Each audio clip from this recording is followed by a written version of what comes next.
Ink Ribbon.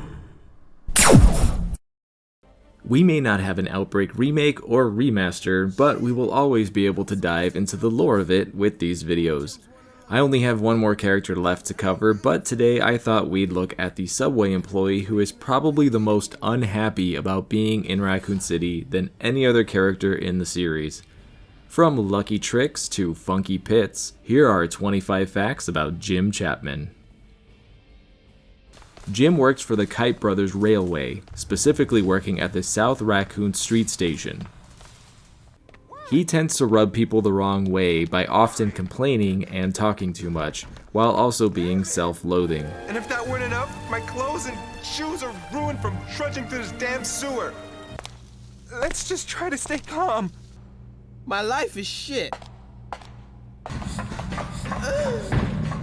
Jim is the only survivor that never is scripted to die in any scenarios in either two games. Enemies will often avoid Jim, preferring to attack other survivors.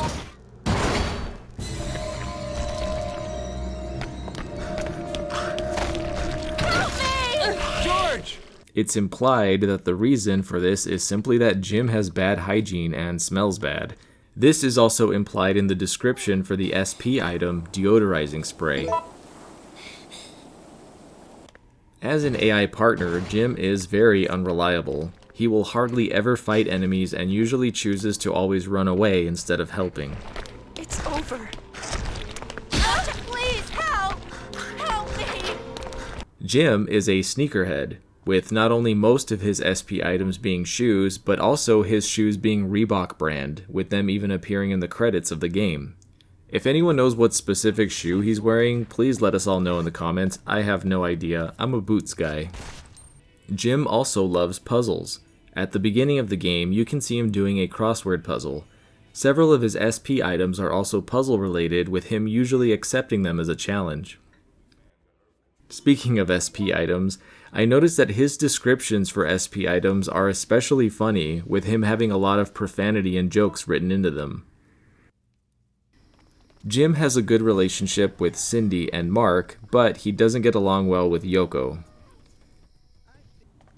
Jim's canon scenario is the Underbelly level, which takes place in a subway station where he works. He has a lot of exclusive benefits in this scenario, including having the map memorized, already knowing the solution to uncouple the cars, and being able to crawl into air ducts and essentially be able to teleport all over the level. In the Hive scenario, Jim makes a nice reference to Street Fighter, referring to the Leechman as that Dalsum looking guy, most likely comparing to how both of them can shoot out their limbs to strike.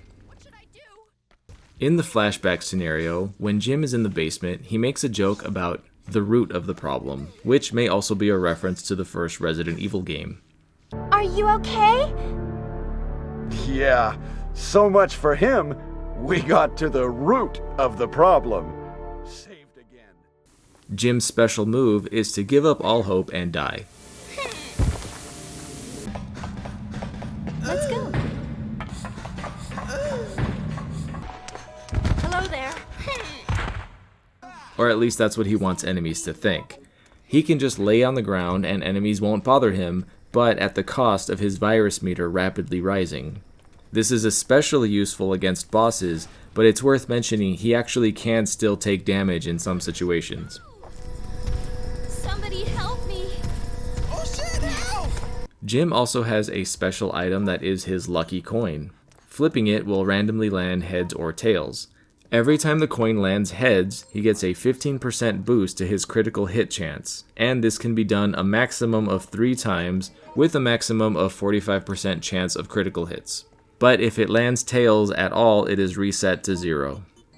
In File 2, he was given an additional lucky coin, but with different abilities. It automatically gives the holder 5% boost to critical hit rate and also prevents weapons from being broken.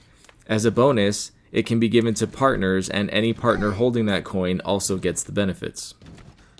One of the more useful hidden abilities Jim possesses is his ability to scan for items. When opening the map, Jim is able to see all items in the form of a question mark. It's a unique skill that's really useful for finding items that may be hidden or hard to see. In File 2, Jim was given the combo swing ability. Jim will rapidly swing and do a combo, but this will leave him out of breath for a while afterwards. I'm scared. Jim has some great skills, but his stats can drag him down. However, if you play as the NPC character Samuel, he has almost twice the amount of health, can run faster, and can deal more damage to enemies, making him the best Jim type to play as. Jim has 2 unlockable costumes. First is his basketball outfit, consisting of a jersey, cargo shorts, and of course, sneakers. I tried to find any connection to the name Rogers that's on his jersey, but I know nothing about basketball, so you guys can let me know if that has any significance or not. His second unlockable outfit is a cyclist outfit, complete with a lycra suit and helmet. This was an interesting choice because he expresses no interest or experience in cycling or any other physical activity. In the Underbelly scenario, Jim's friend and coworker is found dead, leaving a notebook file that only Jim can collect.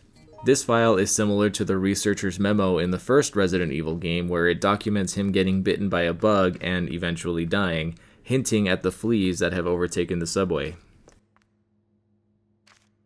Jim's secret pair ending in File 1 is with Kevin, where they stay behind and take on Thanatos. What's interesting about this pair ending is that Jim and Kevin don't really seem to have any sort of relationship, positive or negative, with Jim preferring the company of a woman in his final moments. Damn, this sucks! I have to stay behind so I won't infect others. I get that. But to get stuck here with you, of all people, ugh! I don't mean I hate you or nothing. I just would have preferred some fine-looking woman. You know what I'm saying. Anyways, there's no guarantee that they're coming back even if we wait here. How long are you planning on giving them anyway? This is stupid! Man, why are we wasting my time? We're gonna starve to death or end up somebody else's lunch, I'm telling you! Be quiet, or you'll make yourself hungry. What? No. No way.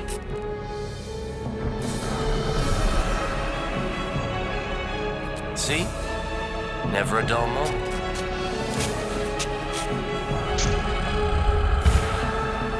Now, let's finish this like men.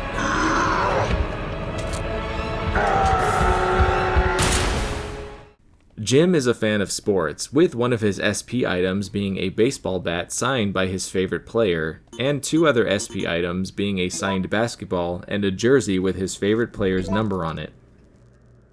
The name on his jersey says Rogers, which may be a copyright-friendly nod to a famous player of the NBA.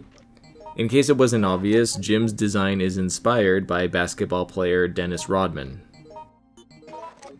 In his epilogue, we see him talking on the phone while shopping for shoes, showing that he survived the outbreak and also seems to be doing well.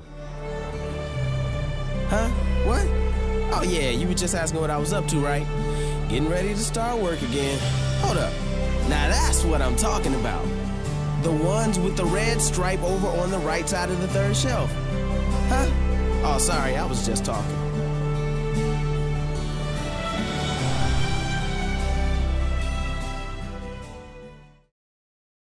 And that's it for this video. The only Outbreak character I have left to cover is Alyssa, so I will make her video eventually. But if you did learn something new, then be sure to flip a coin, and if it lands on heads, you gotta hit that like button. If there's anything else about Jim that I missed, be sure to leave it down in the comments, and check out my other facts videos for more Resident Evil lore. Until next time, I'm Kai Morgan, and as always, thanks for watching Ink Ribbon.